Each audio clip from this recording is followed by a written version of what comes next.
Hello, and thank you so much for joining us tonight. I'm Carney Porter. And I'm Aaron Gonders. Suicide Prevention Month is approaching, and a mother from Olney is advocating for a change in the way schools handle bullying after her daughter took her own life. Ashley Waters spoke with the mother today. So, Ashley, what can you tell us about this? Yeah, Carney, Brianna Kernut is turning her grief into action after the loss of her teenage daughter to suicide. She says relentless bullying pushed her daughter to that breaking point and is now fighting to see bully laws become more strongly enforced.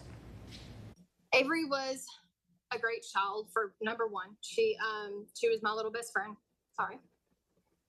Avery Brooke Green was a 14-year-old girl that always committed to being there for others. Avery's mother says in the summer of 2024, Avery took her own life due to the excessive bullying she was enduring online and at school. She was assaulted in front of me at the school.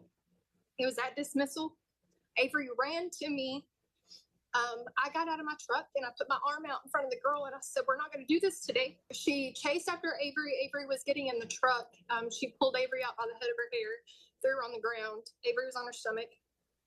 While Avery was getting beat, she was ran over by a bystander, and that resulted in a broken foot. Kernut says that after the physical assault, Avery was constantly being bullied online. 2 months after the attack, Avery became severely depressed. She fell really deep into a depression. Sorry. Most days I had to force her to eat. On June 21st, Avery committed suicide and was found by her younger sister. Kernut says she would constantly email the school regarding the bullying Avery was receiving and tells me they lacked in holding bullies responsible for their actions when it came to Avery. I want real laws. I want the schools to report it every time a child walks into their office and says, so-and-so did this, so-and-so did that. It needs to be reported. Both parents need to be contacted. After the second and third offense, I do believe that the child or parent should have mandatory anger management classes.